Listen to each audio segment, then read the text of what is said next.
Namaskar. It is 2 o'clock now, and we are beginning our meeting today. IF webinar on the India's rupees 20 lakh crore economic relief package by eminent economist and Professor Dr.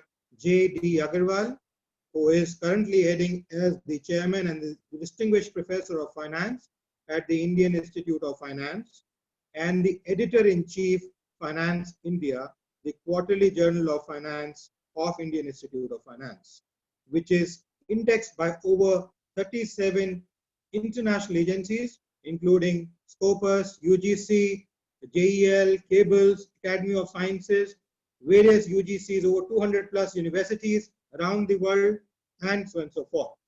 We will be listening to him in a few seconds, but I thought I must give you a brief introduction and the disclaimer. Firstly, we are observing all norms and nomenclatures as advised by Ministry of Home Affairs for conducting Zoom meetings at the secure platform.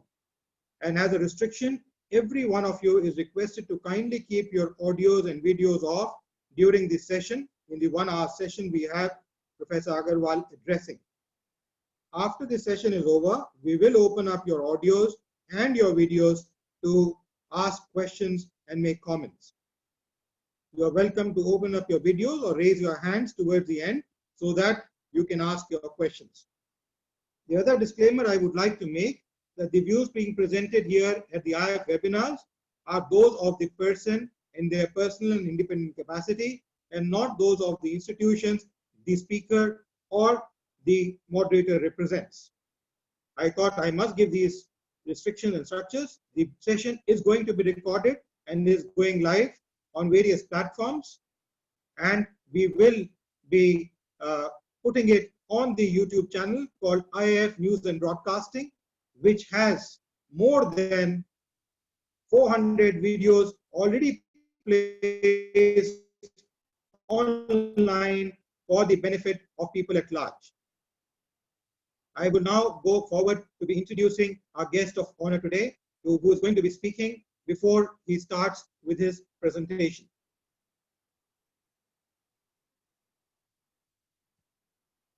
Professor Agarwal is a noted economist. He has been coming on television quite often and has been featuring in various awards in the who's who around the world and recipient of large number of awards. But I thought I must formally introduce him as one of his deputies at the Indian Institute of Finance.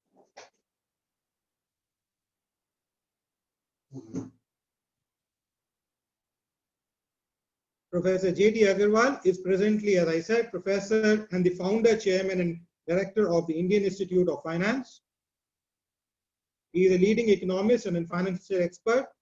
In the past, he has taught at Shri Ram College of Commerce, University of Delhi, IIT Delhi, Ahmadu Bello University, Nigeria, and at the Cleveland State University, United States of America.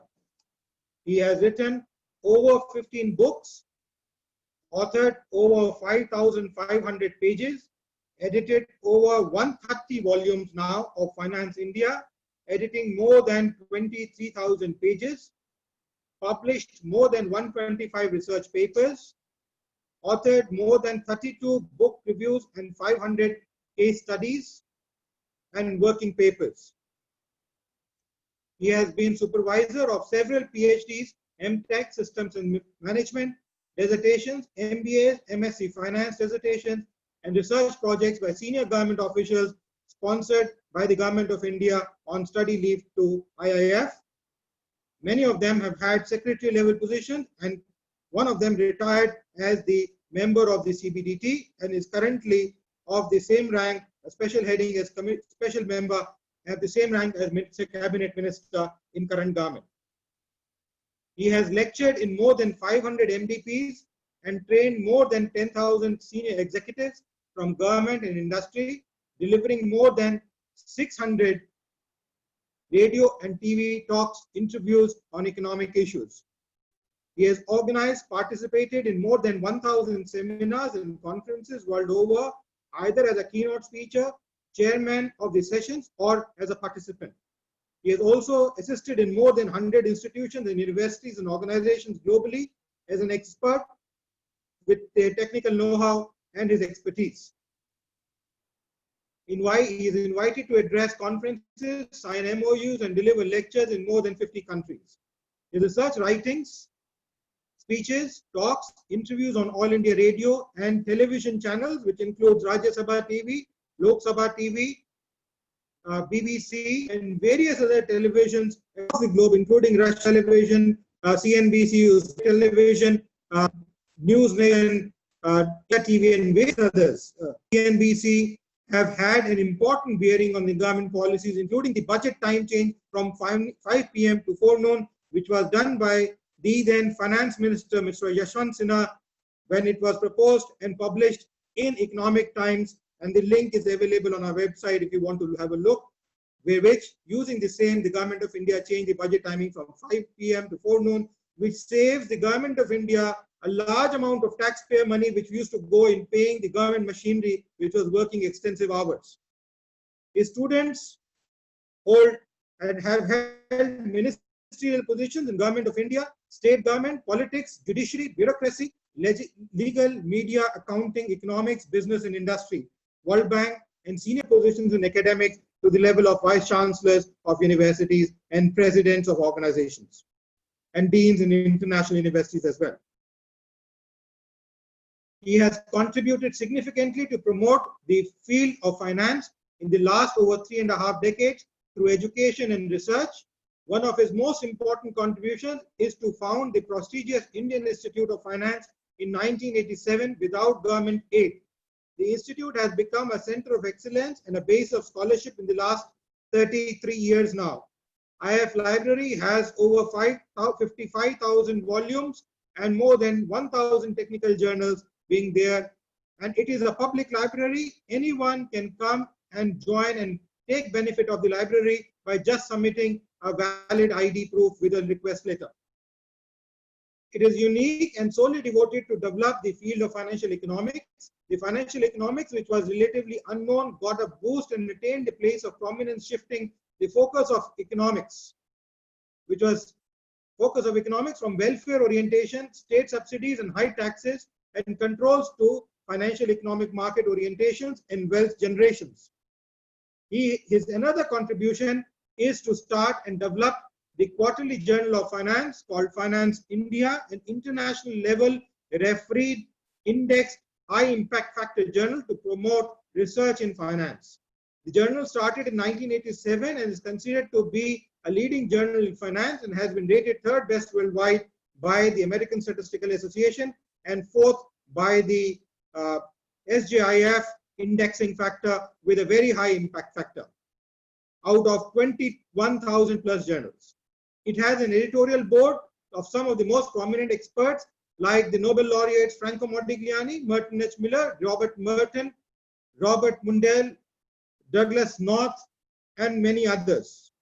He has single-handedly, with the support of the editorial board members, edited more than 125, now it's 130 volumes. Each volume is about 400 pages. Dr. Agarwal is original thinker and has practical bias.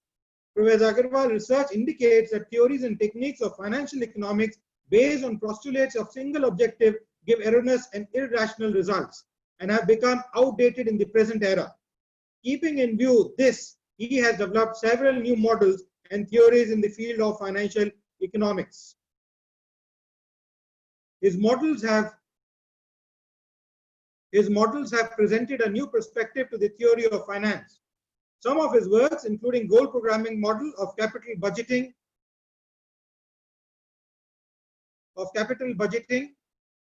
decisions with priority structuring, stochastic goal programming, model of capital decision making under risk and uncertainty, lexicographical rank of multiple goals, fuzzy goal programming model for capital budgeting decisions, goal programming for model for working capital for business firms.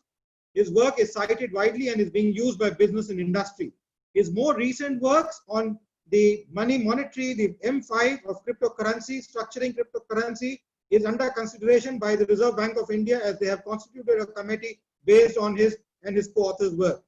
His also work on the National Labour Exchange, which got published in 2018 in Finance India, is also under consideration by Ministry of Labour and Ministry of Human Resource Development for creating a National Labour Exchange, which partially is being introduced by Aditya Yogi Nath, the Honorable Chief Minister of Uttar Pradesh, in his recent proposal about a week back for creating a National Labour Exchange along the same lines.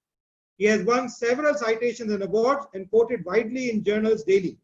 He is an editorial board member of several international journals. His current research interests are in the area of corporate finance, investment, public finance, and international finance. My dear friends, I bring you before you Professor J.D. Agarwal, who would be now sharing and bringing his address on the India's 20 lakh crore relief package, which has been released recently by our Honorable Finance Minister, Mrs. Nirmala Sitharamanji. With this, I would be passing the mic and the stand to Professor J.D. Agarwal to begin with his address. Professor Agarwal.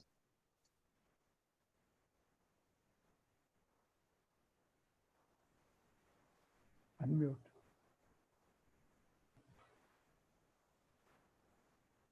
Good afternoon, everybody. Thank you, Professor Aman Agarwal,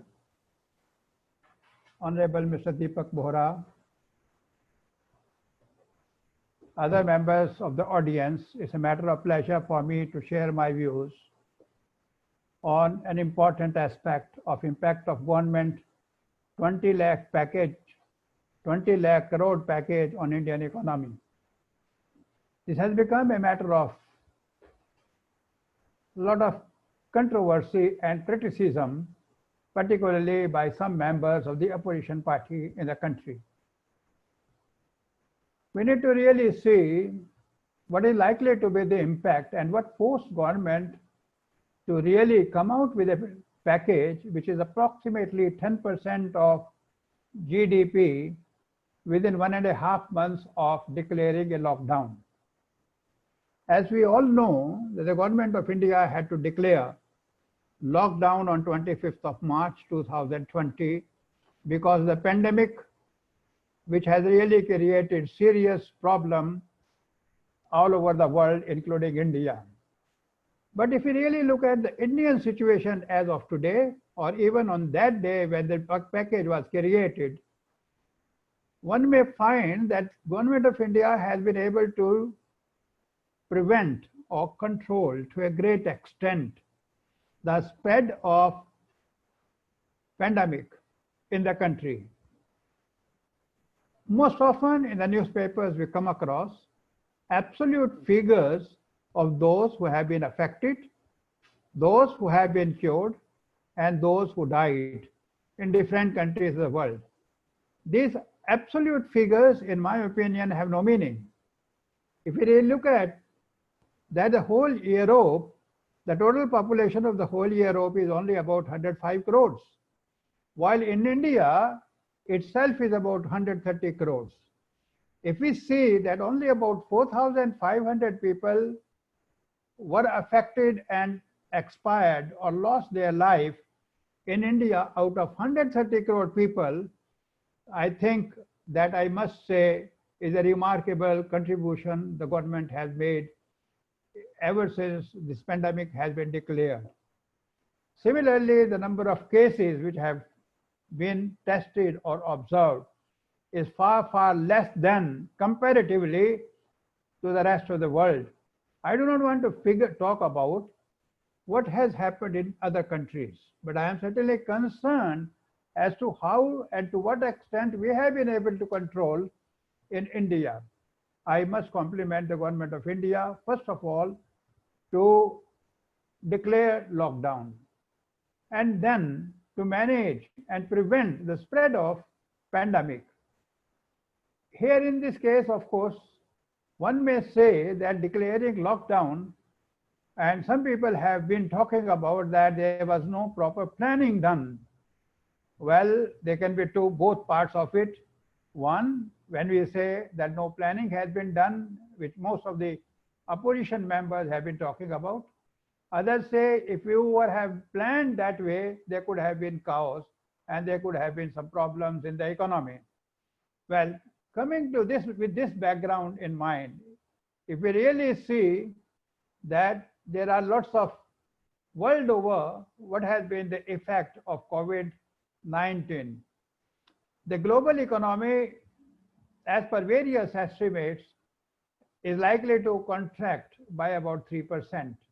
Now that is something very serious, because if contracting 3% would mean a loss of about 6%, because the average growth rate was expected to be about 3% for the year 2021. Similarly, IMF forecast for India's GDP is about 19.9% for 2021.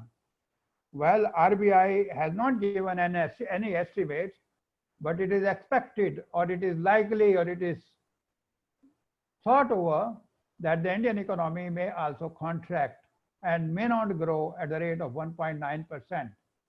My opinion is a bit different in this regard, and I feel since the India's agriculture has shown some good results in the last 2 months, it means that India's agriculture there will be some silver lining in India's growth rate. Of course, services may suffer to some extent, but not to a great extent, despite the fact that there has been a lockdown of over 2 months or so. Manufacturing may pick up gradually and slowly, and that is what probably is the intention of the government of India. If we really see that the negative effect of the pandemic has been highest in G20 countries, India, fortunately, despite the difficulties which we are facing because of the lockdown, is one of the probably fastest growing economy. The projected consumer price index is expected to be about 3.3%, but at the same time, we are afraid that there may be worse recession since the Great Depression. Probably, how do we really take care of that recession is a very important issue for us, because any recession which occurs in any economy has a direct negative effect on the employment and induces poverty in that country. The government of India has followed, in my opinion, what John Keynes have advocated during the Great Depression as to how to take care of employment and how to take care of reviving of the economy. We will come to that aspect once again a little later.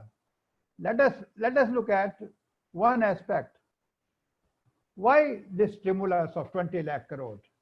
Part of it has been shared by the Reserve Bank of India. The purpose, as Mr. Prime Minister has advocated and talked about, is to be Atmanirbhar, to be self-reliant. I think most of the problems of India may be solved if we can adopt to Atmanirbhar. Indian villages, towns and cities, and also clusters, industrial clusters, states, if they become gradually and slowly Atmanirbhar, that would greatly help the country in terms of fighting any pandemic or any, the global negative effects on the economy like the one in 2008. Of course, India was able to survive and was not much affected by the recession of 2008. So I think the stimulus primarily is to revive the economic activity. To what extent it will be able to do would greatly depend how do we unlock the various activities which have been declared on 1st of June 2020. How do we take care of the vulnerable sections of the society in the country? We know there are about 45 crore labor, that is workers. They are the real, I must say, the workers, nation involved in the Nirman of the nation. Now, these people have not been paid much attention ever since India's independence or even before that. First time this pandemic has made or forced the industrialists, the traders, the employers, the businessmen, and also the government that they really matter. Of course, what Karl Marx have written, sitting in the British Library for several years and advocating about the labor as the only resource, I think is being recognized now. Of course, the economics recognizes that there are 5 factors of production: the land, the labor, the capital, the entrepreneurship, etc. But then I think even if you have all the resources available at your disposal, but you are not able to harness them, you are not able to exploit them, then certainly that would really, those resources are of no use, whether it is capital or whether it is land. Now, the another issue is that although the government has been, it has been emphasized, and the government has recognized the role of MSMEs in the country, both in terms of generating employment, in terms of exports, in terms of productivity, production, and so on and so forth. I think they have quite concentrating. This stimulus is quite focused on SMEs. Farmers, the farmland, the rural economy, and the agriculture is another focus area for this stimulus, because that is again another area which has been, even ever since economic reforms have been introduced, I think that's one area which was totally ignored. Why was it ignored? Probably because there is no lobby of the agriculturists. Takayat is no longer that force that he used to be as a representative of the farmers. Chaudhry Charan Singh was also another advocate of the farmers. Of course, there are a few others from Haryana like Devilal who focus on farmers' plight. Now, but then I think the focus or the lobby was not strong, so strong as the lobby of the industrialists in terms of FICCI, ASSOCHAM, CII, PIDCCI, and other chambers of commerce and industry who are able to lobby and establish direct linkages. I must say this government, and immediately after the pandemics, have been able to concentrate on agriculture, the farmers. Of course, Mr. Modi has been talking about doubling the income of the farmers ever since he took over. And he says in 5 years, I would like to double.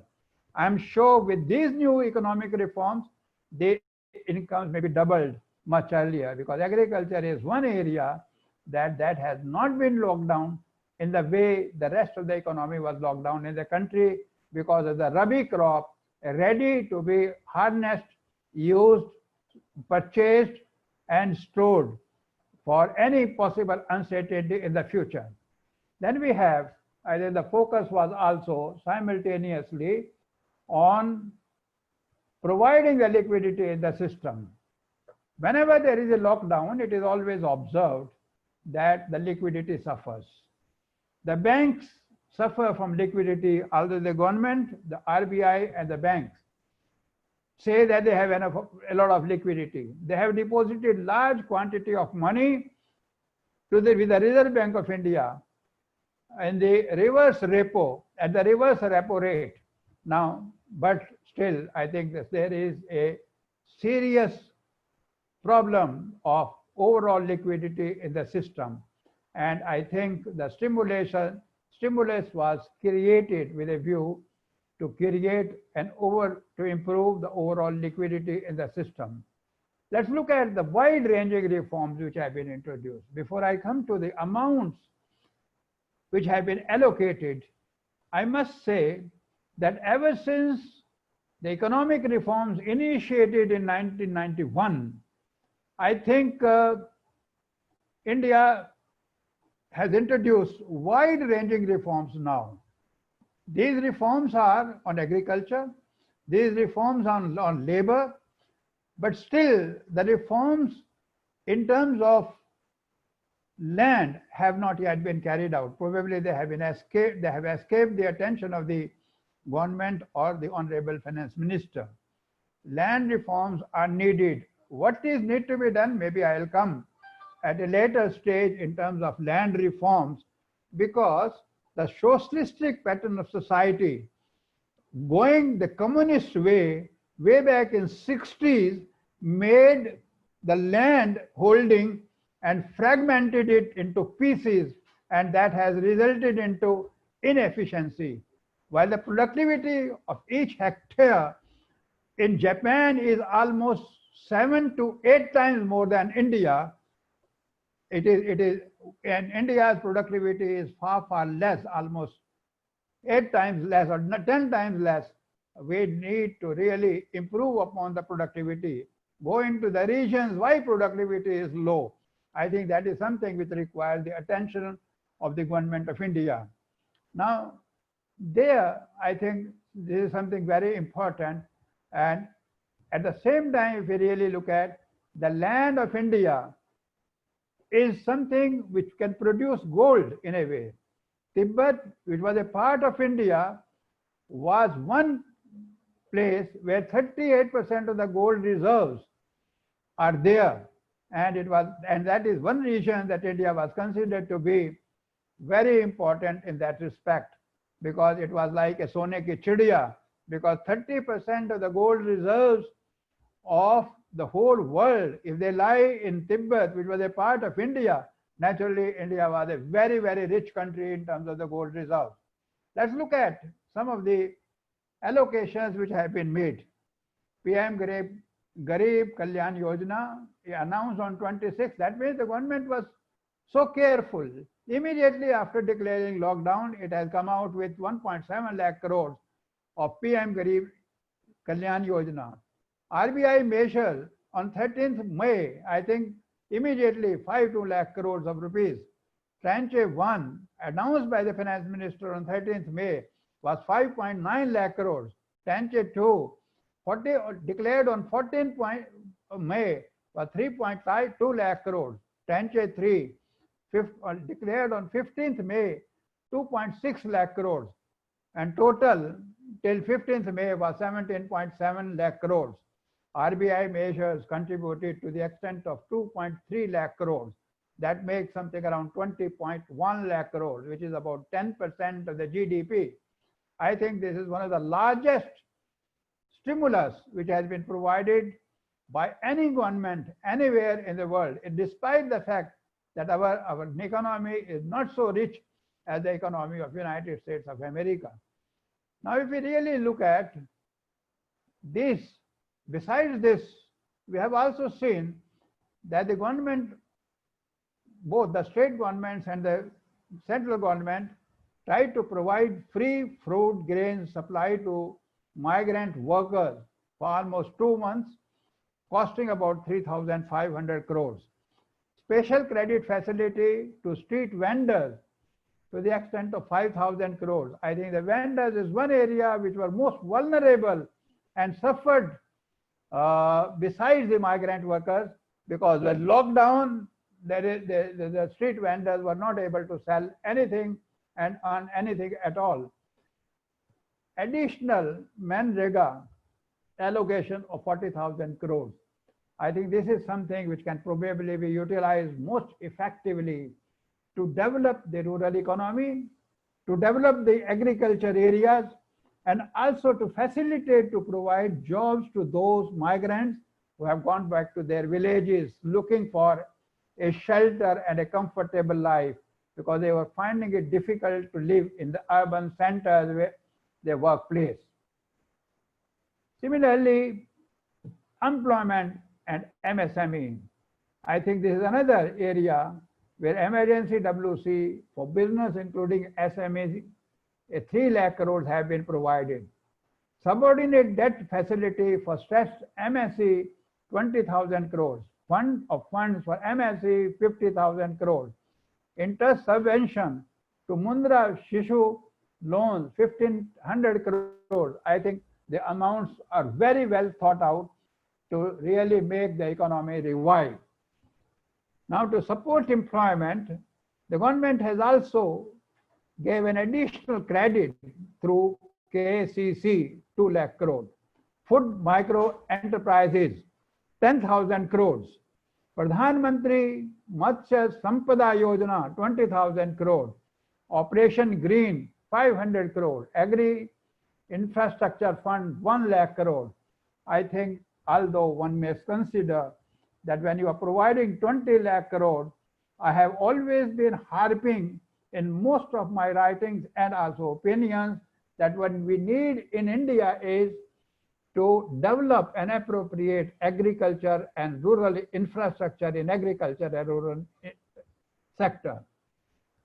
We are our farmers, both because of the land fragmentation, small holdings, marginal farmers, they unfortunately are tilling their land in a very traditional manner, like the way their forefathers for centuries have been doing it. I think the world has changed. We are in the 21st century. We need to adopt to equipment which can do it fast. Then the question could be, then what will the farmer do for the rest of the time? I think that is something very important. There is already a disguised unemployment there. He can probably effectively do the processing of agriculture produce, market that produce, earn some more money, contribute to the economy in various other ways. I think that's something which is needed. More investment in developing infrastructure in agriculture and rural areas probably is a need of the hour. Animal Husbandry Infrastructure Development Fund of 15,000 crore, very well thought out. Promotion of herbal cultivation, 4,000 crore. I must say, for instance, Yogi ji in Uttar Pradesh have come out and he says now herbal trees will be planted both sides of the road so that they will not only provide shade, but they will also provide various produce which can be used for Ayurvedic products or medicines. I think very well thought out initiative. Beekeeping initiative, 500 crore. That will help in a number of other ways. Additional emergency working capital through NABARD, rupees 30,000 crores. I think the Ministry of Finance, the Finance Minister has worked very hard to work out this solution. Then the stimulus also provides support infrastructure, business and economic system by infusing liquidity. As I said, infusing liquidity in the economy is something which is very important. EPF, it's like liquidity is like blood in the human body. EPF, the liquidity in an economy is like blood in the human body. If it is too much, it is going to create problems. If it is too little, it is going to create problems. At that time when demonetization was created, was announced, I think there was about 18 lakh crore as a cash available with the people of the country.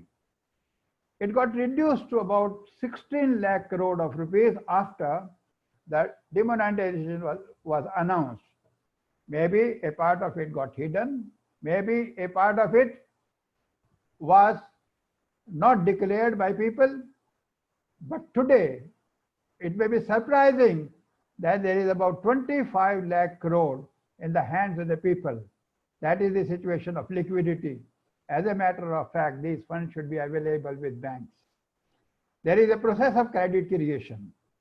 Something which is the bank is able to create a credit creation to the extent of 5 times. Theories on economics indicate that.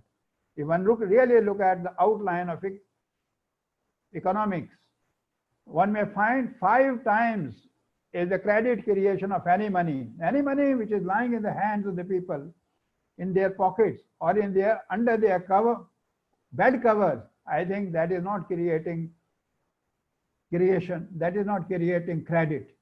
And therefore, to that extent, the economy, the investment in economy suffered and is affected. Let us look at some of the announcements made in the financial package. One is EPF support to business and workers, 2,800 crores. EPF is a very rich organization. Employees Provident Fund, which is set aside very rarely a small amount of that fund is used. That amount of fund probably can be used for the purposes of setting up various hospitals in the country, which can help workers, which can help even others in that area where such hospitals or nurse or dispensaries are set up. Reduction in EPF rates to the extent of 6,750 crores would provide relief to workers. Special liquidity scheme for NBFC, HFC, MFI to the extent of 30,000 crores. Partial credit liquidity scheme for liabilities of NBFC, MFI to the extent of 45,000 crores. Very well thought out.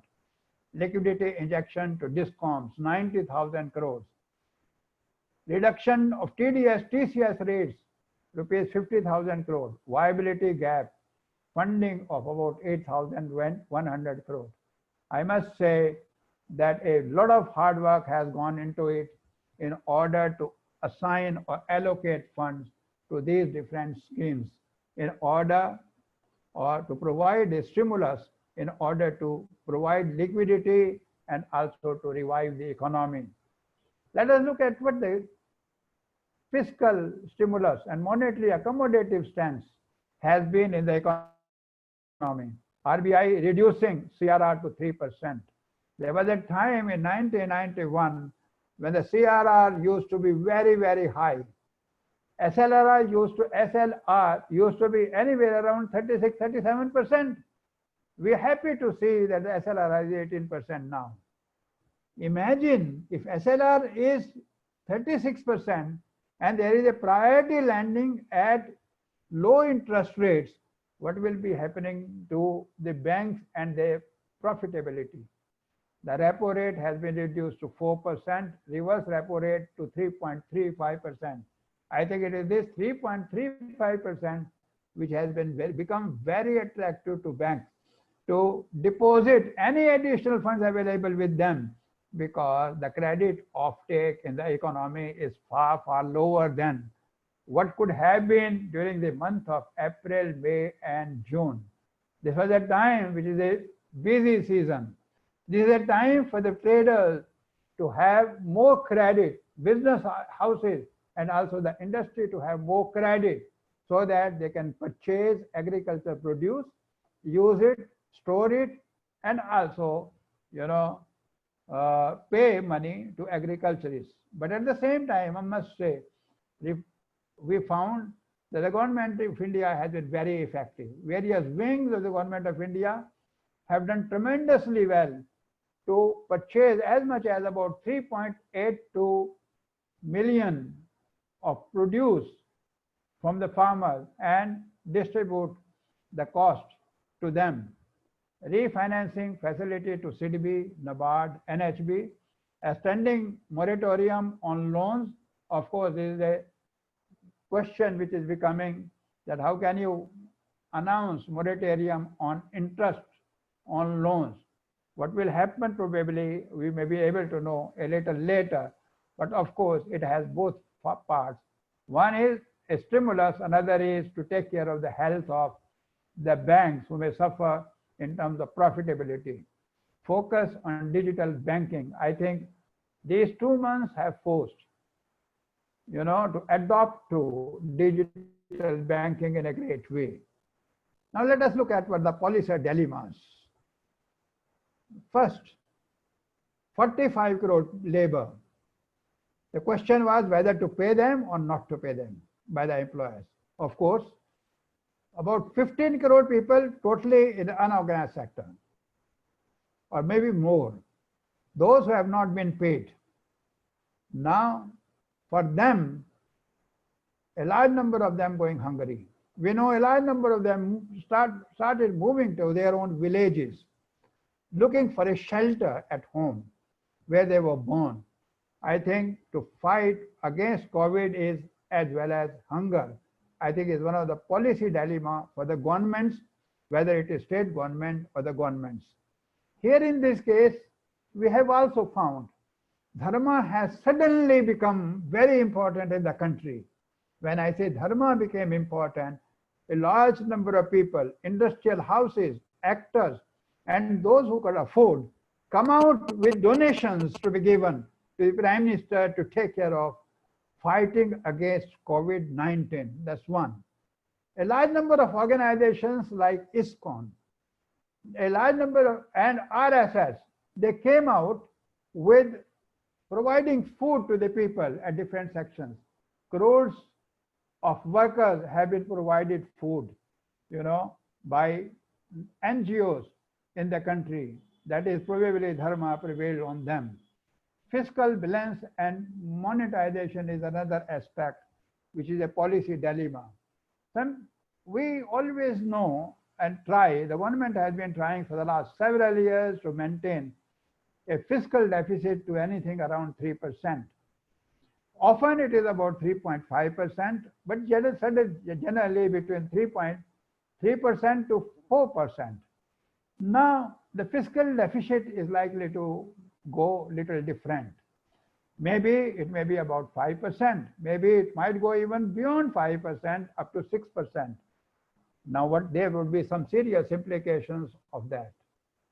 One of the implications could be that it might result into inflation. Another is that the macroeconomic balance will be disturbed. If it is 6% of the central government, then the state government's combined fiscal deficit may range anywhere between 12 to 14%, and that would really be a lot of pressure on the government funds. And it will also make the government to resort to monetization. Now, that monetization is never, excessive monetization is never considered to be good for any economy. Another challenge is reviving the economy, policy dilemma. 3 months, almost 2.5 months have already gone. Another half month may go in order to revive the industrial activity, trade activity, or business activity. That means almost 3 months of the year have gone. We need to pick up in the rest of the 9 months to ensure that the economic activity is revived. That is one of the challenges, both before the government, before the industry, before the traders, and other wings of the economy, service sector of the economy. Rising NPA, as there is no liquidity, no economic activity, there are chances that many of those who have taken loans, borrowers, may not be able to repay back in time. Now, another very important aspect is generating employment. We have already been facing problems in the last year, and we have been talking about unemployment going up. Now, unemployment for any economy is not good. Any government all over the world is always concerned that to reduce unemployment to the minimum extent. We came out with a paper, research, some time back, about 3 years back, and we suggested the government that we should have a digitalization of the employees and employers. Employees available and the demand from employers. A labor exchange need to be created. Not along the lines the labor exchanges exist, employment exchanges exist in the country. But the idea was, in a paper on theory of employment, which I have learned from the Niti Aayog, that they are considering that particular paper very seriously for the purposes of implementation. They're trying to find out how to implement that. I'm glad Yogi ji and Uttar Pradesh have done it in a partial way, asking labor to register with their skills and then trying to negotiate, discuss, and argue with the possible employers how can they be given jobs in the state of Uttar Pradesh. I think that is something which is needed at all India level, where national labor exchange is created. If I need a job, I should put my biodata there. Somebody else needs a job, needs an employee with my type of credentials, then he should really pick me up where I can probably negotiate on WhatsApp, on electronic media, and see if we can be employed. The theory of employment through the national exchange, national labor exchange, is probably something which is needed today in order to generate employment, not only for Sharmiks, but even others who are educated youth. It has come in the newspapers some time ago that even some of the professors, they are doing the labor job because they are out of the job. MBAs and MAs, PhDs are looking for small jobs which are not becoming of their educational qualifications. Now, I think if that is done, the major gap there exists between what an employer needs and what the employee offers. I think that gap can be met out in case the theory which we have developed is used for the purposes of generating employment. Then there can be challenges from large-scale migration. Of course, we know we are facing it, and I think we'll be able to a great extent. Many of the states are doing it. Now there is a reversal. You know, like repo rate, there is a repo labor. There are people who are sending planes. There are people sending buses. There are people who are sending cars, you know, to bring back the labor from their hometowns. There was a time where I remember Shiv Sena used to say, land, you know, the son of the soil only to work here. Others leave. I think that's probably is no longer the case. Now even every political party, every state government, every administration is interested that these people who have left for their hometowns come back. They are ready to provide them facilities. There are some organizations who have declared to double their salaries for them to come back as an incentive. I think that is something which is a challenge, but that is yet to be met. Post-lockdown 4, spread of cases, protection of the life of people is another important issue which the government is always seized with and is concerned. Of course, reviving agriculture and rural economy is a policy dilemma. Now let us look at what is likely to be the impact on the economy. The first thing will be trade, business, investment activity is likely to be revived because of this stimulus.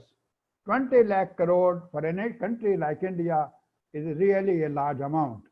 And it was very thoughtful of the government, the finance minister and the Honorable Prime Minister that they came out with this kind of package. Preventing the possibility of deep recession. There is a danger which is considered and which is talked about that there is likely to be a deep recession. Now, deep recession would mean unemployment. Deep recession means a gap between demand and supply. It would also mean that the welfare of the people or the quality of the life of the people will go down. I think it has a wide-ranging negative effect that needs to be prevented, and stimulus may be able to help do that. Facilitate to reduce the negative impact of Corona-19 on economic activity and the people. Economic growth, I think that's an issue which is something which is very close to my heart. World over, people have been chasing growth. 7%, 8%, 9%, fastest growing economy. World economy growing at 2.5%, 3%, and so on and so forth. Great thing to talk about. Who was the beneficiary? 70% of this benefits of this growth. The fruits of this 7%, 6%, 8% growth is going to only 10% people in the country, each country, anywhere in the world. It's not meant for 80% people of the country. Then how do we make it to percolate to 80% people of the country? Of course, I'm not questioning that it should not go to those who are productive and contributing. Those 20% or 10% cannot be denied this. So what is then alternative? Economic development. Pandemic and the stimulus resultant stimulus has put a focus, in my opinion, on economic development. The economy development means the quality of life of people to go up. Nobody dies of hunger. People live comfortably wherever they are. And it is the prime responsibility, in my opinion, of the government. Well, it is much easier to talk about economic growth, because one number that can explain the performance of the government are great. Why? I got 7% growth rate. I got 80% growth rate. Nobody talks. How much of this 8% growth rate has gone to 10% industrialists, rich people? Now, I think that's something which is very essential to note. Economic development is important. When we say economic development, that means welfare orientation. In the pandemics, by helping poor, downtrodden, needy for their most basic needs, after 73 years of India's independence, we still find people are struggling for 2 square meals. There's little roof, potable water, and proper sanitary conditions. I think that's something which is very essential. This stimulus will probably, in my opinion, help to a great extent in doing that job. Another is to give a boost to global competitiveness of the agriculture and the economy. I think both for agriculture, the agriculture reforms introduced in the country today, lately by the finance minister, will go a long way to decontrol, the agriculture. Go to mandis, sell there, suffer bureaucratic structure, suffer cartels, and end up selling your product at peanuts or at no price, at times just to recover the transportation costs. Those controls have been removed now. That will help the agriculturists, the farmers, and the country, empowering people with direct transfers and food. Thank Mr. Modi. He asked for Jan Dhan bank accounts. Direct transfers are possible. It is widely believed, or at least talked about, even if not believed, that 70 to 80% of the funds which go from Delhi to the rest of the country, they're leaked. They do not reach the beneficiaries. With this direct transfers, I think that possibility will be reduced to a great extent. Help revive the industrial and business activity. Similarly, develop necessary infrastructure in agriculture and rural economy. Here I say, besides the stimulus, those who have gone hometown, many of them may not be interested to return back, but some of them may be interested to return back. Those who may, I think the SDM, the district magistrate, or the development officer in that area, together with panchayats and sarpanch, can create situations where they can be involved in the development of that village economy. I think that will improve India's economic system. Focus on reliance, self-reliance, and made in India.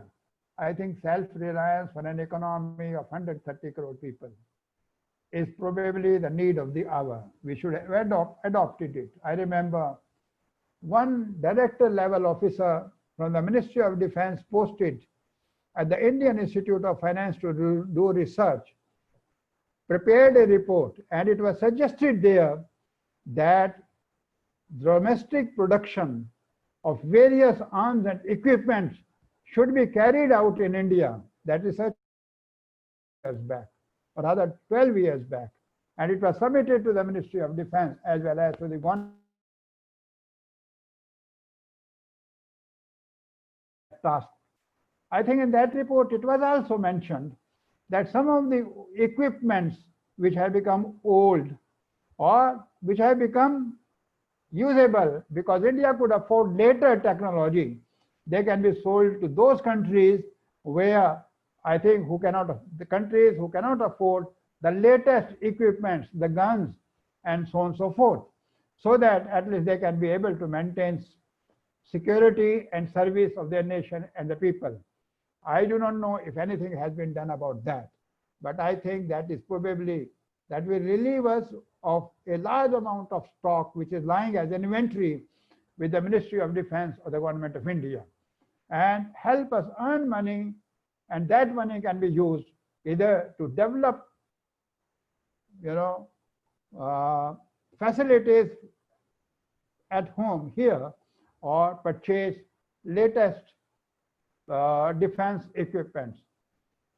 This will also help send a message to the international community that India is concerned. India means business. Come here. This is one of the best places for you to operate. We will take care of you, you take care of us. Therefore, inviting FDI will be one of the areas in this respect. Of course, it will help MSMEs, retail traders, small operators to sustain themselves, generate employment, and also be productive in nature. Similarly, the stimulus will also help increase the incomes of agriculturists with wide-ranging agricultural reforms, as I said earlier, and removing controls. It will also spur investment and buffering the economy against COVID-19 shock. And lastly, I must say, by opening doors to greater private role in defense, power and space, I think is one of the very authentic and important reform which has been introduced together with the stimulus. Friends, I must say, government has to a great extent done a great job on its part. It is, in my opinion, it is still open to come out with another stimulus if the need be. But should we really depend like a young child on the government for anything and everything? I think that is probably not required. Let us see what we need. My life is my concern. My happiness is my concern. My productivity is my concern. My survival is my concern. My growth is my concern. What I need to do is brave COVID-19 and say, I am going to live and live very well and contribute to my economy. I will ensure as an individual that I will contribute to my best with the given stimulus to the extent that I will not let this economy to contract. If each one of us resolve this, I'm sure the economy will not contract. It will get back to revival. It might have 1 or 2 or even 2.5 or 3% growth rate. Look at, gentlemen, one small comparison I will give. China and India, since India's independence, continuously till 87, were almost at the same parallel line. But China grew faster after 87, but India was not so good. We suffered. We suffered the crisis of 1992. We were slow. We could pick up. We are picking up. I think the response dependence on government, be the state government or the central government, probably over-dependence, in my opinion, is not good. We need to work hard. Let us be self-sufficient. Let's be powerful. Let's have something which we can do ourselves. And I'm sure it is the people of the country which is the greatest resource of that country. And if that resource is used effectively, I am sure India will not only survive, but would grow in an excellent manner. Thank you very much for your kind patience. I'm happy that I could share my views. And I hope you have liked some of those views, which are probably different from the usual thinking in the economy. I wish you all a very safe life, a very happy life, a very productive life. And tell me one small issue. There has been too much of fear from the corona. I'll narrate one small story. There was a deer in a thick jungle by the side of a fast flowing river, and that deer was pregnant.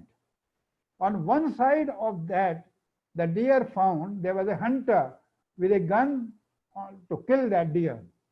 On the other side was a lion ready to catch that deer and kill it. The third one was a fire in the forest. Now the deer was in a dilemma what to do. All four sides are covered with all possible danger. Now with those danger, deer thought, let me forget about this danger. Let me give birth to this child. The moment that it decided to give birth to that child, what happened? The most amazing thing happened. The hunter shot the gun. It killed the lion. Immediately thereafter, there was a rain and the fire was extinguished. And the deer could really give birth to the small child and it was protected. Let's follow some story from here. We are going. Corona is one small thing.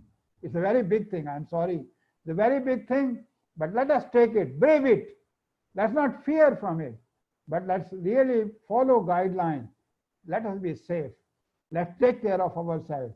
Let us help take care of the agencies, the corona warriors like doctors, the sweepers, the police officers, and others who are helping, the administration, who are helping to maintain a good life for us.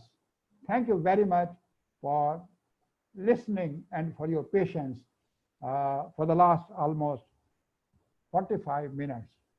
Thank you, Professor Aman. Thank you, Deepak, for being with us.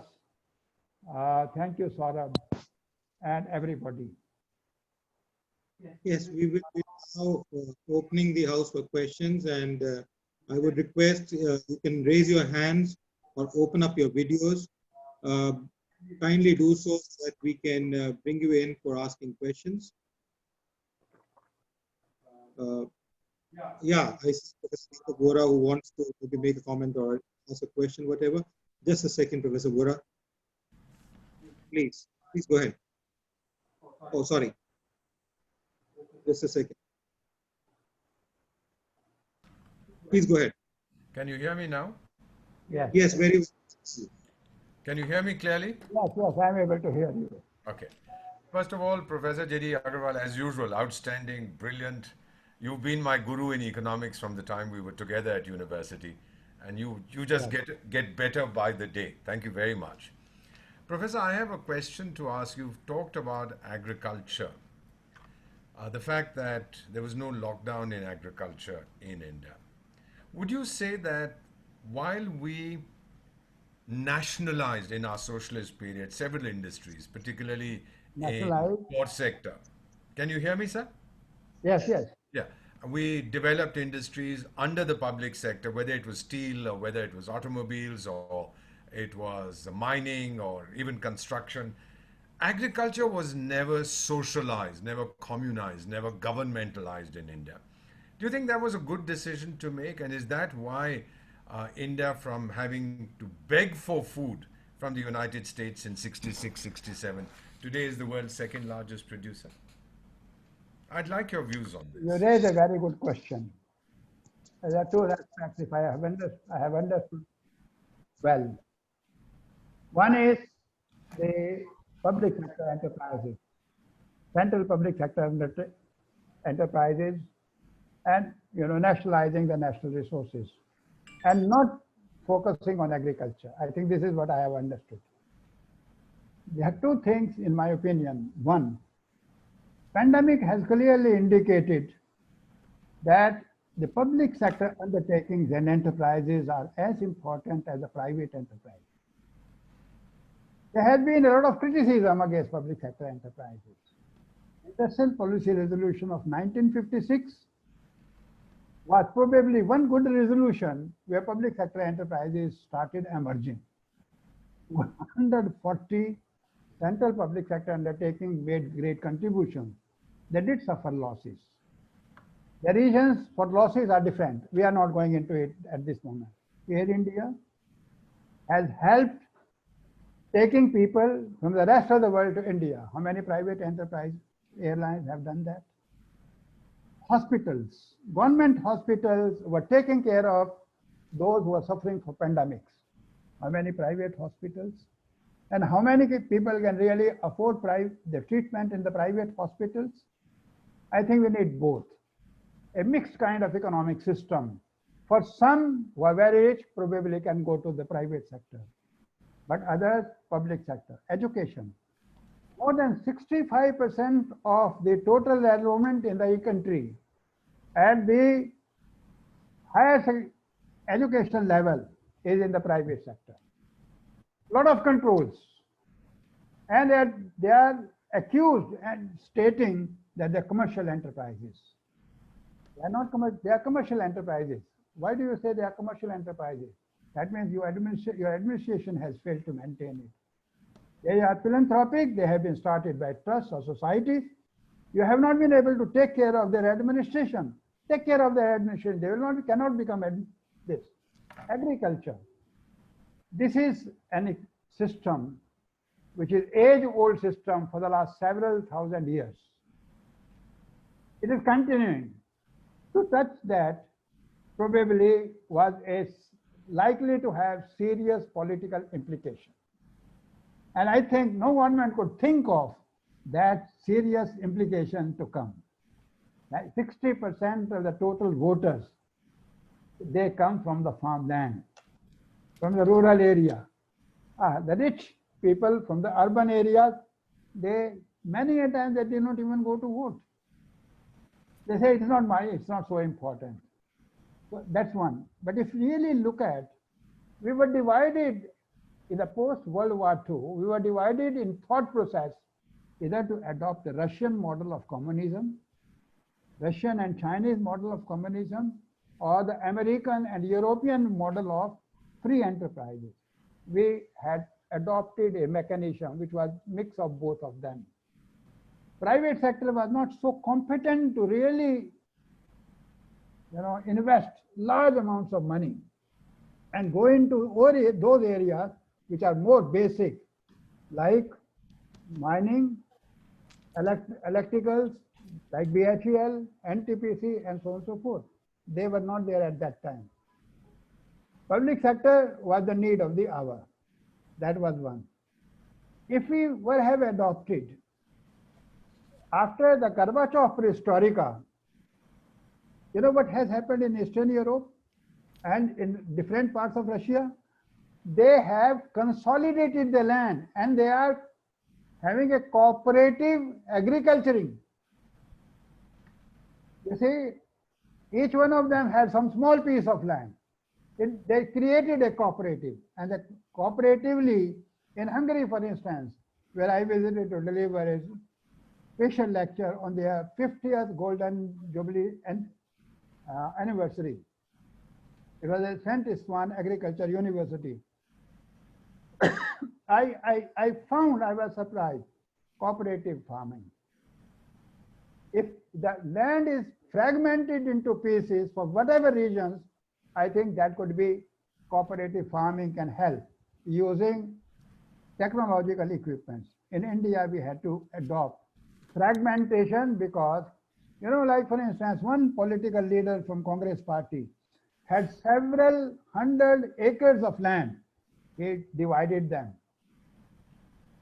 and registered each one of that piece of land as per the laws of the land in the names of his own people, his own family members, and even those who he can depend upon. Now, those were fragmented pieces of land. Productivity would be low. As I said, Japan, the productivity is almost 7 to 8 times that of India. While India's land is more productive. It's almost like a beautiful piece of land in India. Why are we not able to do? Because there are several factors about it. I think that could be one consideration, as you rightly pointed out. Reforms are needed. Over and above, they exercise control over farming and produce. You sell only to agriculture, mandi. You cannot sell in the open. You can't export, and so on and so forth. I think the agriculture suffered because of that. I hope I'm able to handle your very intelligent question. Thank you, Professor. Thank you. We have another question from Arvinder Kaur. I would request if you can kindly introduce yourself and then ask your question.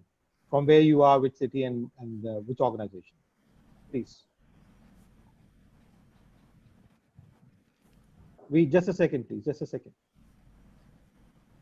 Can you unmute yourself? I'm sending the request. Can you please unmute yourself? Yes, please go ahead. Yes, this is Arvinder Kaur from Little Chandigarh. louder, please. Yeah. This is Arvinder Kaur from Chandigarh University, Mohali. Okay. My question is, sir, that as like in other countries, financial aid are provided to their citizens, and Indian government is just providing the loan. They are not providing any kind of financial aid to how it will helpful for the citizen or for the businessman for their survival. Okay. Very good. Look at it. Yes, sir. India stimulus, which has been announced.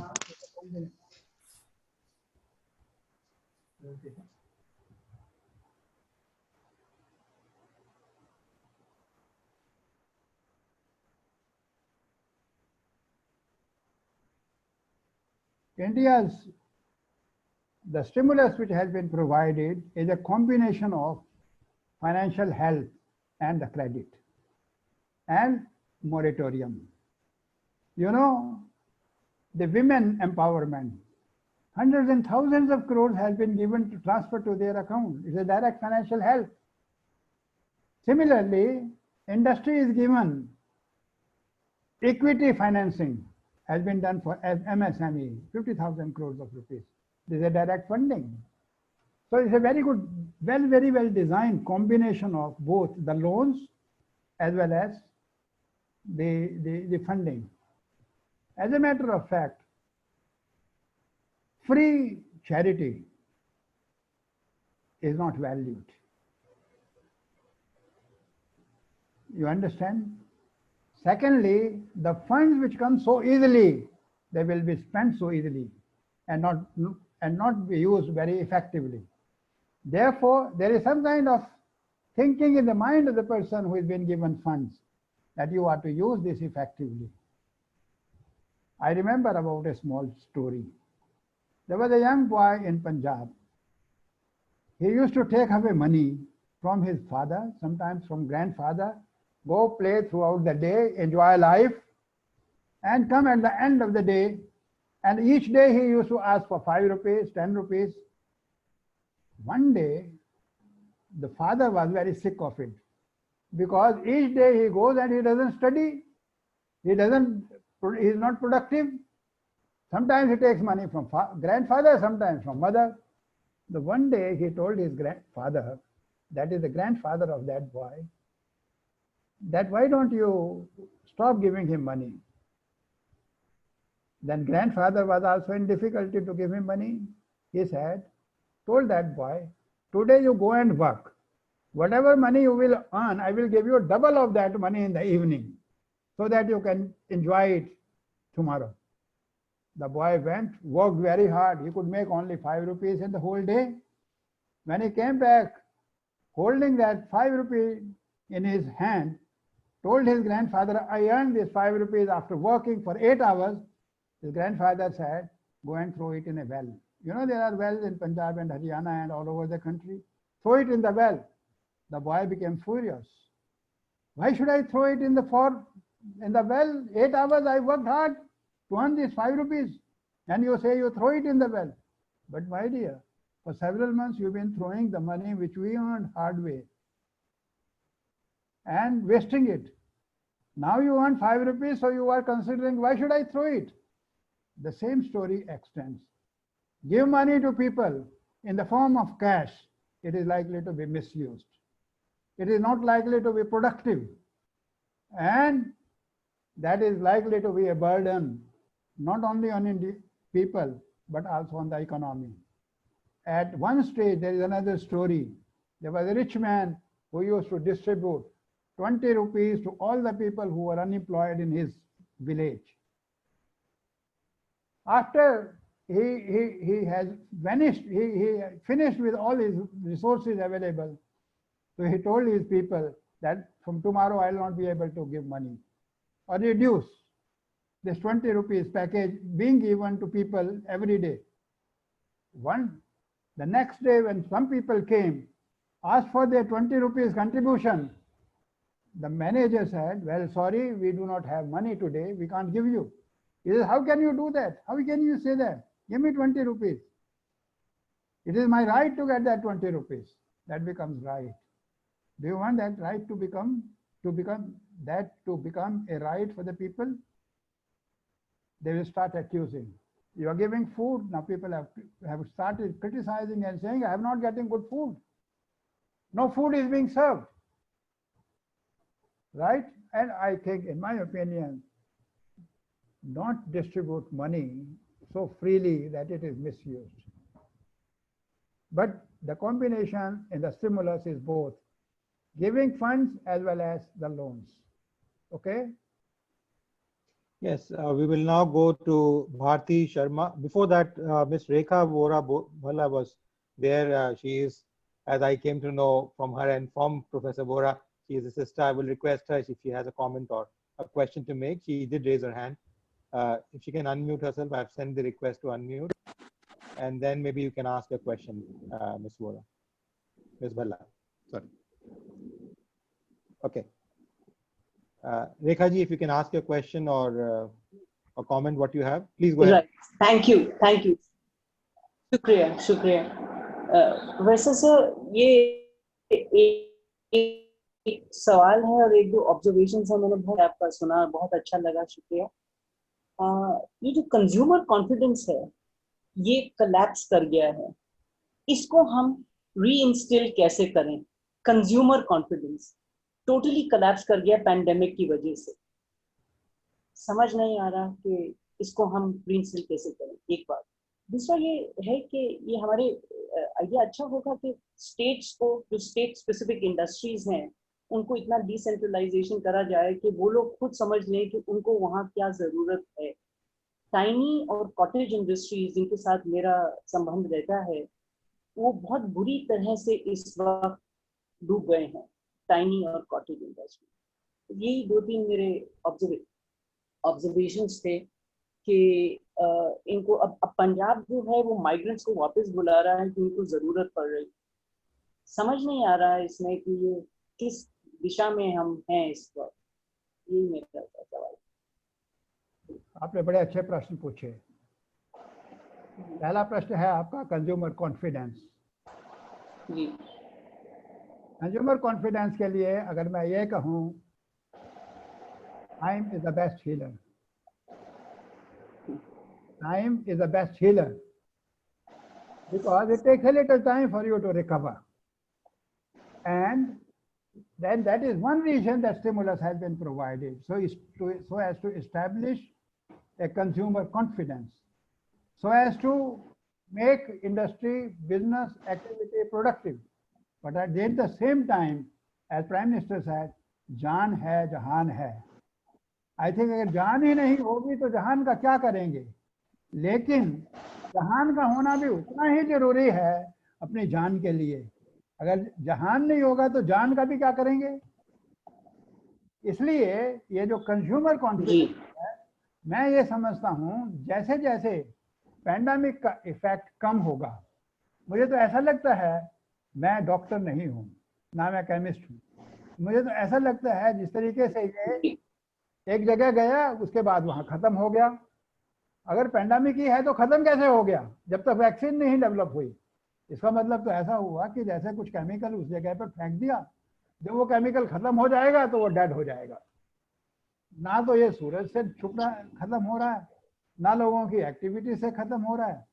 Precaution ले सकते हैं, vaccine है नहीं, तो इसका मतलब तो ये है कि एक ह्यूमन क्वांटिटी ऑफ कुछ केमिकल एक कंट्री में फेंक दिया, जब वो स्प्रेड हो गया तो वो खत्म हो गया। एनीवे, वो that is a different issue.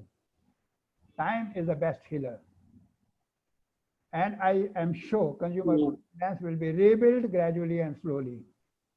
World war, although it cannot be compared with wars, but when Mahabharata took place, when World War I took place, when World War II took place, when famines of 1945 took place in West Bengal, when war took place in 1965 with Pakistan, I think all of them shattered some kind of consumer confidence.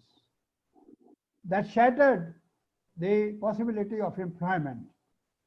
But rebuilt, we forgot all this. Who remembers what happened in World War I except for history? Who remembers except what Amartya Sen and B.M. Bhatia wrote on the famines of India and which happened in West Bengal? Right? Amartya Sen says it was only the Baniyas who have stored. It was not the shortage of produce. That has gone. Right. Shastri ji has handled the consumer confidence. When there was not enough food available, he held the confidence to say, Monday evening fast, reducing the consumption by almost 7% for food. I think that was a strategy which was adopted because food was not easily available. So 7% consumption means we were able to handle the supply side by reducing the demand. I think the second question I forgot. What is the second question? Yeah. Yeah. Thank you. Thank you. 1 second. I'll take that.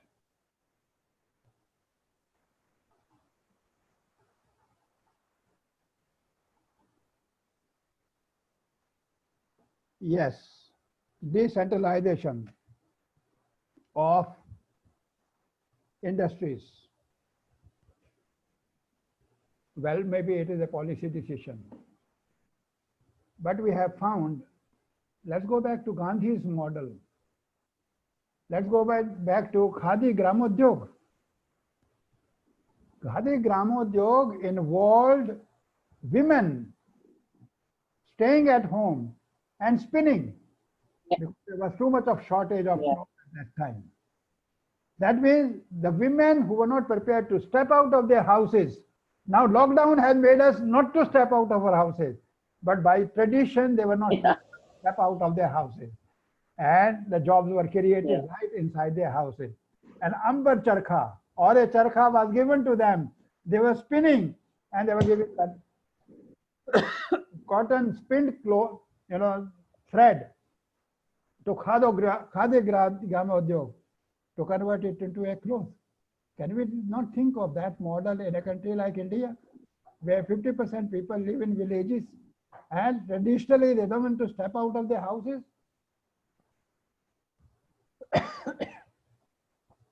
Yeah. Right. Is that fine? So we'll move on to the next question, Professor Agarwal, from Ms. Bharti Sharma, and then we'll move to Subharat Roy. Kindly introduce yourself, both of you, before you ask question. Where exactly, what do you do, student, working, whatever, and then please ask your question. Good afternoon to everyone. I am Bharti Sharma, guest faculty in Delhi University. Thank you, Professor Agarwal, for your enlightening words. And so my question is, it's a very loose question. If as a student I see, and if I compare the LPG reforms of 1991, which aimed at reducing the income inequality gap, and if I compare today's, this 2020 reforms, so do we think we will be able to minimize that gap with the help of the current reforms that the Prime Minister has made? Will be able to minimize the gap between the income gap? Very good question. Inequalities of income and wealth They are wide all over the world. 90% of wealth is concentrated in the hands of the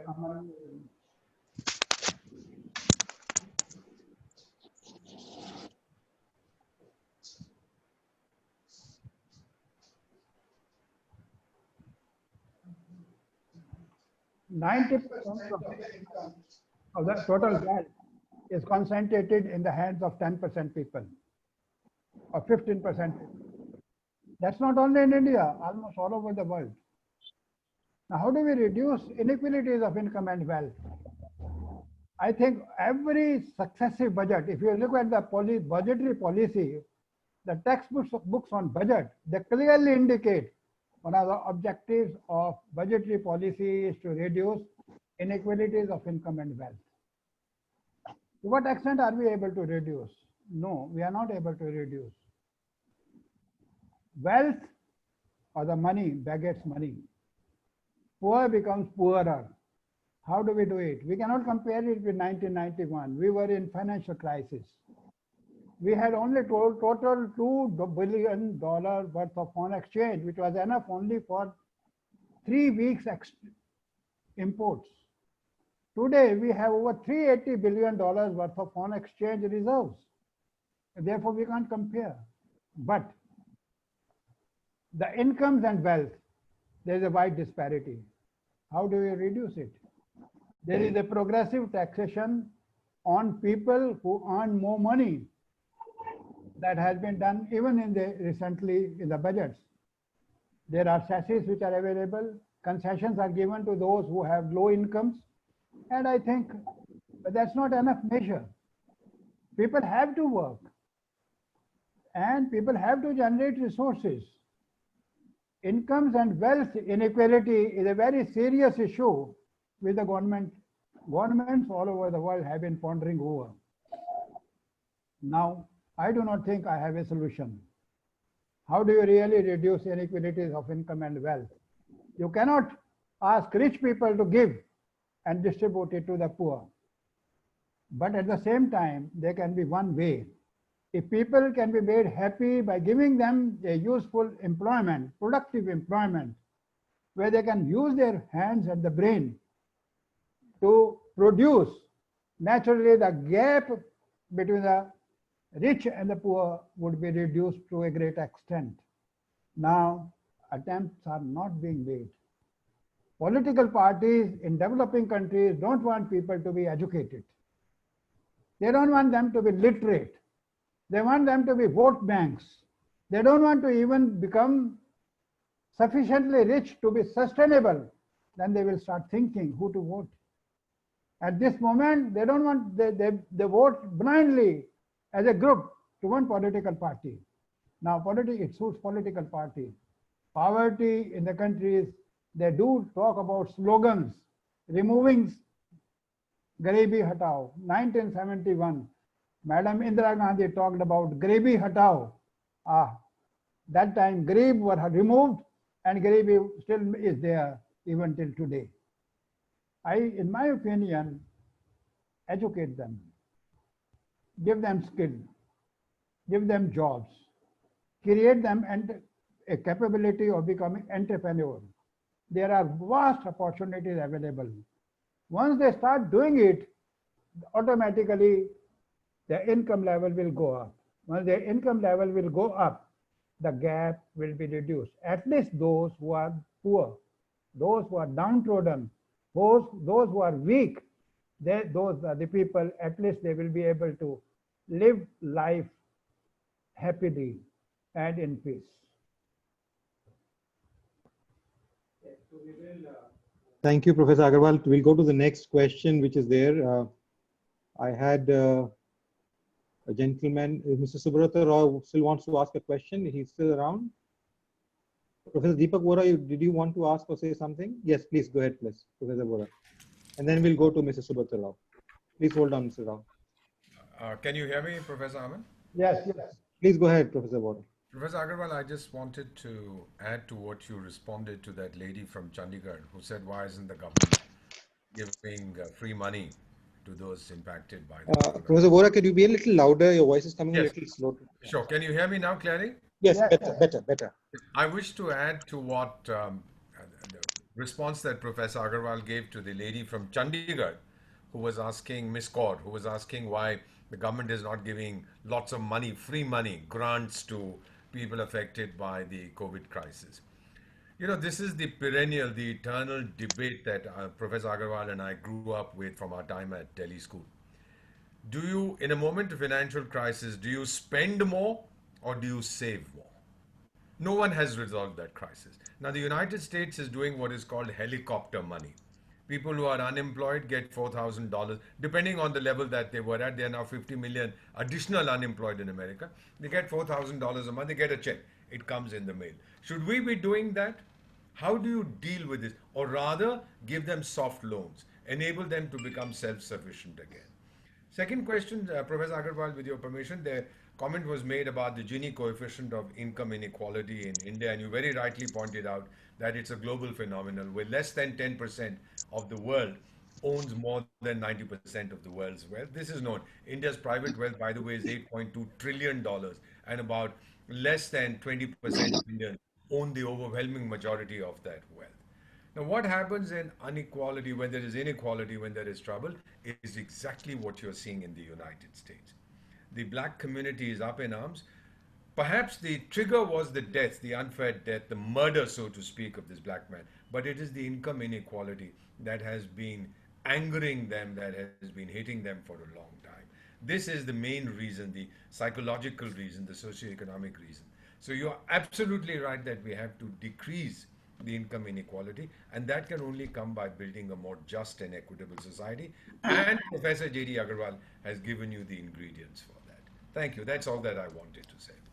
well made comments. I think I must have, have a lot of appreciation for what you said. Thank you, sir. That is to support what I said. Thank you. I learned from you, sir.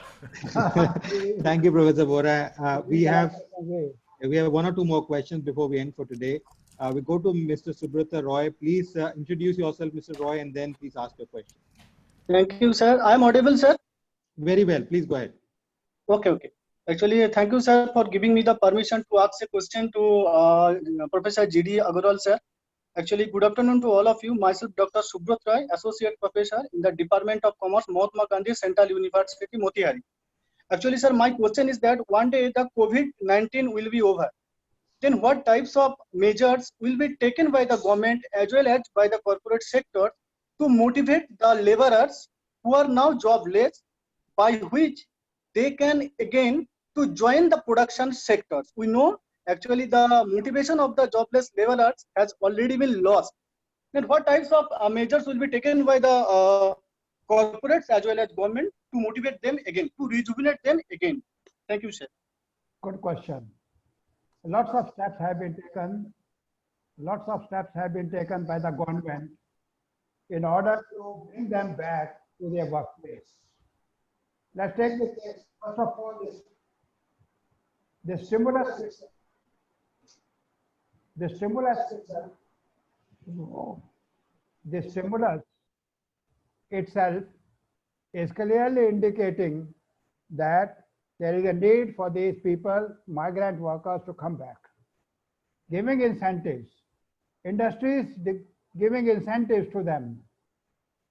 Some industrialists have even come forward to ask the industrial development agencies that they should be given an increase in FAR so that they can build up quarters for the workers. You know, the residential colonies within the industrial units. I think Mr. Yogi has come out with great schemes, and he is talking about creating colonies with even marketing facilities where labor can come back. He has even signed MOUs for more than 10 lakh people to be employed in the Uttar Pradesh out of 25 lakh people who have come back to Uttar Pradesh. Now that indicates that the government and the people are thinking. Industry is declaring doubling the salary.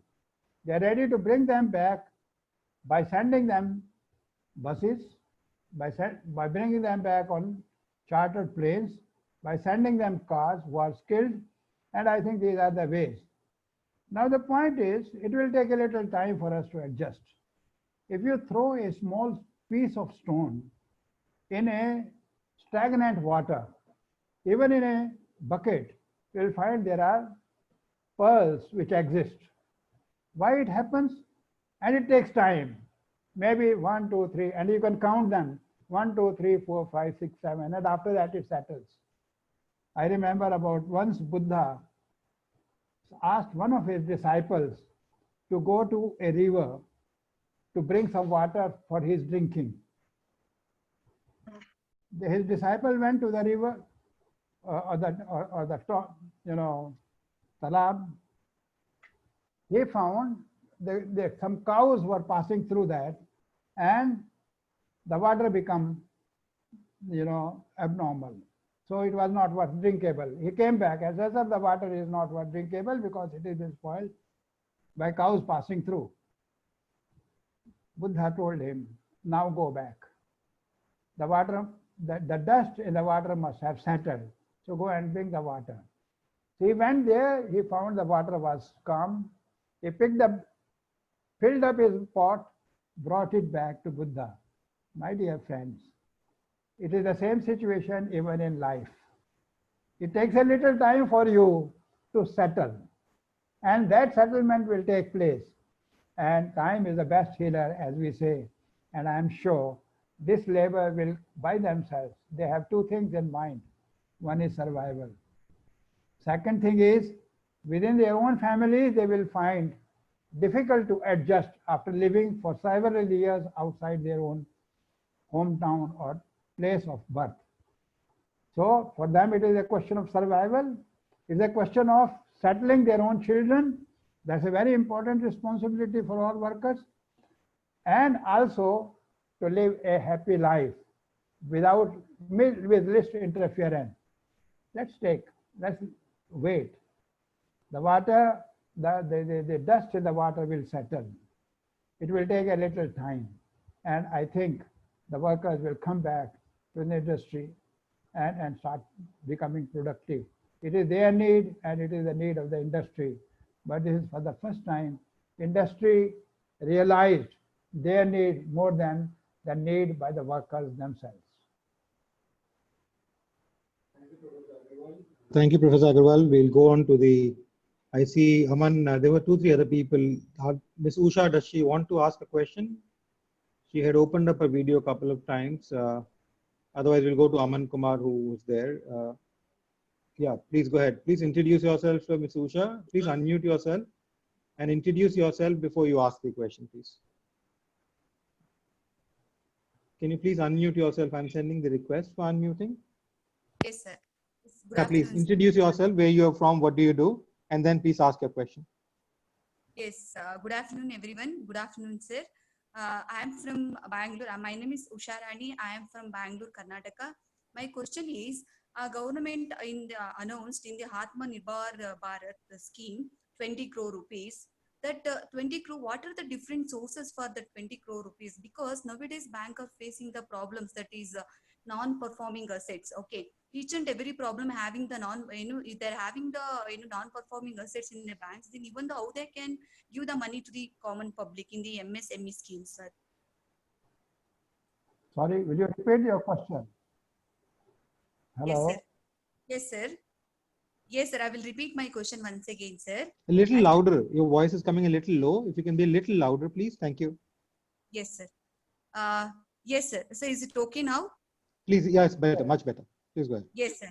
Sir, my question is, as government announced under the Atmanirbhar Bharat scheme, that is 20 crore rupees they allotted for the development of the economy, reconstructions of the economy. But at the same time, all the banks are facing the NPA problems, sir. Non-performing assets are more in all the banks. Then how they can provide this 20 crore? What are the different sources for this amount which is allotted at present in the new scheme, sir? You see, the government has announced a stimulus both government and RBI have announced the stimulus. Now that stimulus has to be used effectively only voice.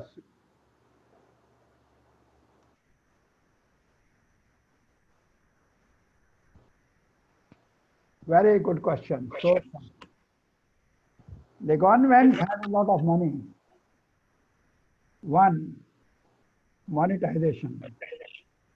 Reserve Bank of India can print any number of notes. Number one. Number two, government of Sir, voice is breaking, sir.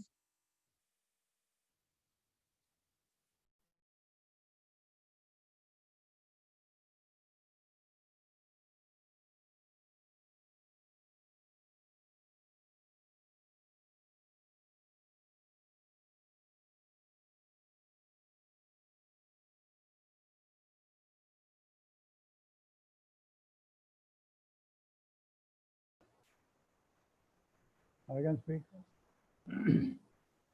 You see, there are several ways the way the fiscal deficit is financed.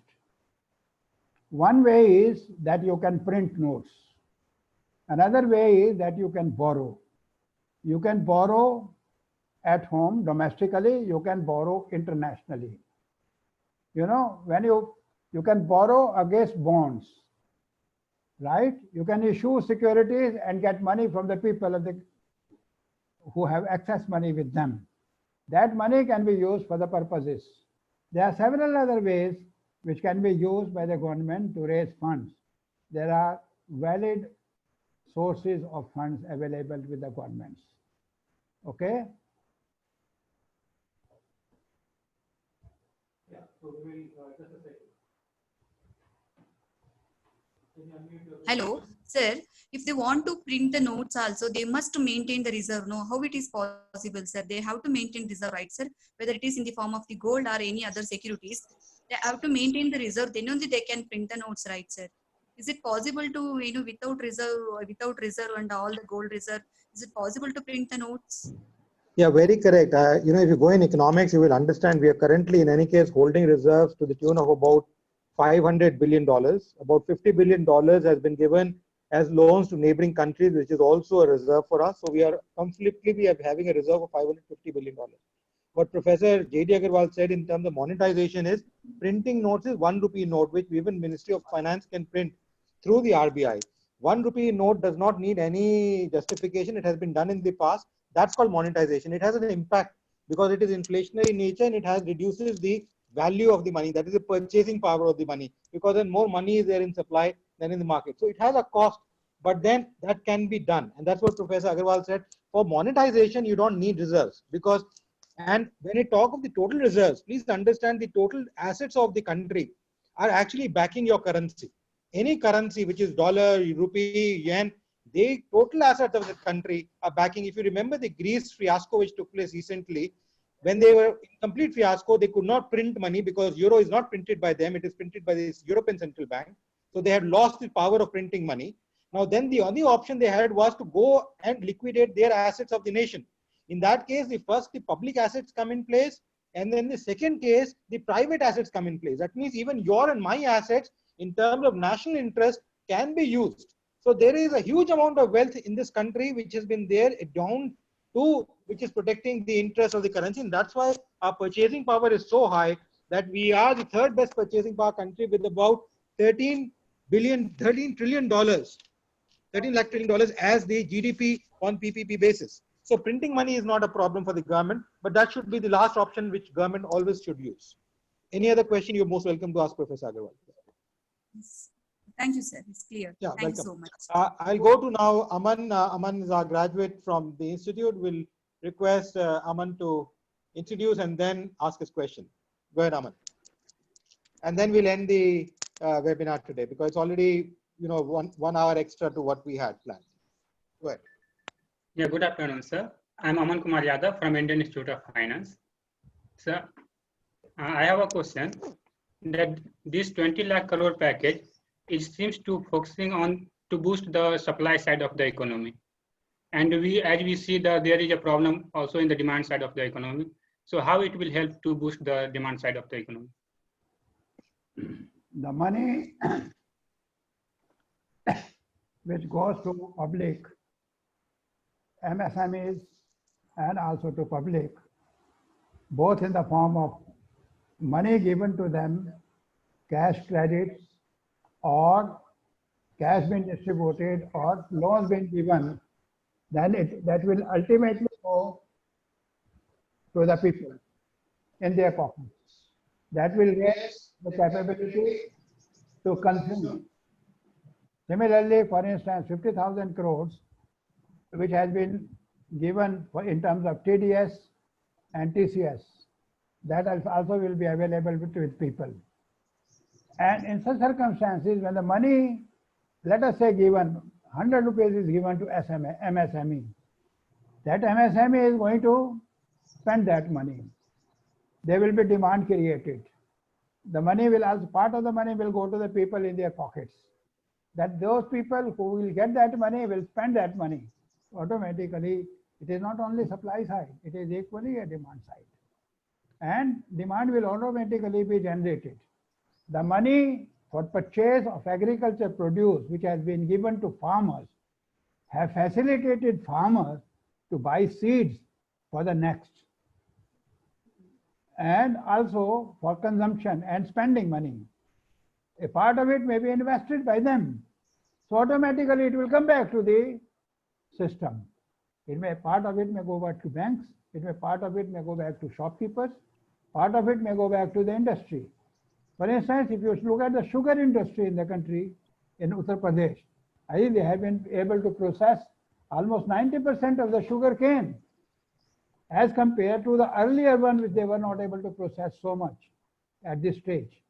Therefore, any supply side distribution of money would automatically result into demand side of that money. And we need to really consider that. Okay? Okay, sir. Thank you, sir. Professor Agarwal, we have one last question to be asked by Professor Dr. Halim Khansa. Professor Agarwal, we have one question to be asked by Dr. Halim Khansa. He is here. So if we can kindly ask the question. Yeah. Okay. Dr. Halim Khansa, please kindly ask. Good afternoon, Professor Agarwal. Can you hear me? Yes, Yes. Mr. Khan. I said good afternoon. Yes. Thank you very much. I really appreciate the effort you have taken to explain to participants the package which the government has given to the industry. There is a lot of panic and negativity going around, and I'm not saying that there's nothing to worry about, but at the same time the government is doing its bit, and I think some seasoned people like you, if they are able to explain to people how this package is going to work, it is really going to help. So I was not asking for looking for questions. I was looking more that this effort is very welcome effort, and I think more of it is required, so that there is some confidence building. Because somebody talked about the loss of consumer confidence, and also it is not only consumers. A lot of people who think well for the country and are worried about the economic processes, they are also need to be assured about the government efforts. And I think your effort is going to give a real boost to it. Thank you very much for taking time and effort to explain the government package. Thank you. Thank you, Mr. Khan. One statement I like to make. Thank you for your comments. There is once more, there's one thing I would like to say. There is always a lot of gap between the cup and the lips. We must be prepared for it, to accept. When the funds go from the central government or from Reserve Bank of India, before it reaches the final consumer, final user, final beneficiary, there's a lot of gap. That gap has to be bridged gradually and slowly by the people, by the agents, and by the government. Lastly, I must say there's a lot of gap between the cup and the lips. That gap needs to be bridged. Thank you very much for your kind patience. Thank you, everyone, who has joined us. Thank you, everyone, for having joined us. It's very kind of you to have all of you have to join. We will be sending the feedback form to all those who are there in the groups. And I thought I must let you know that we would be hosting a series of webinars which are already announced. I thought I'll just bring that up before I thank Professor Agarwal finally for his contribution today in terms of outlaying as to what we have in hand for the 20 lakh crore budget. It will bring the desired stimulus which is there. We have a seminar today at 5 o'clock by Mr. Shantanu Guha Ray, who is the India editor for Central European News Agency, Austria, which was an earlier British organization and formerly was with Bloomberg TV, India TV, News 18 and Outlook India as the editor. Then we also have another one tomorrow by Honorary Professor Dr. Deepak Vora, His Excellency the Ambassador, on Kashmir, the Trust of Human Core Value, which will be at the same time at 2 to 3. All of you are welcome. All our webinars and workshops are free.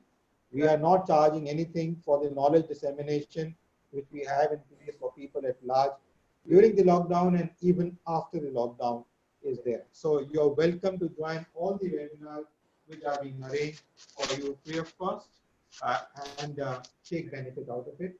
I will now take this moment to thank Professor Agarwal to have spared his time 1 hour over and above the time we had scheduled.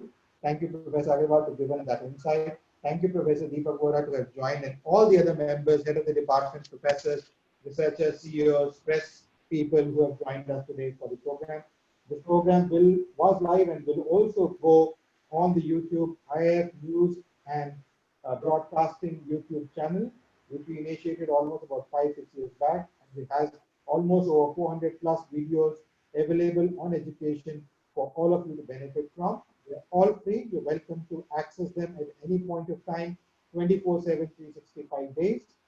As are our library, which is open as of today between 9 to 6, not during lockdown, but otherwise during working days. And you're welcome to access that free of cost as well at any time. We are based in Greater Noida, in Knowledge Park 3, and address is there in all our communications.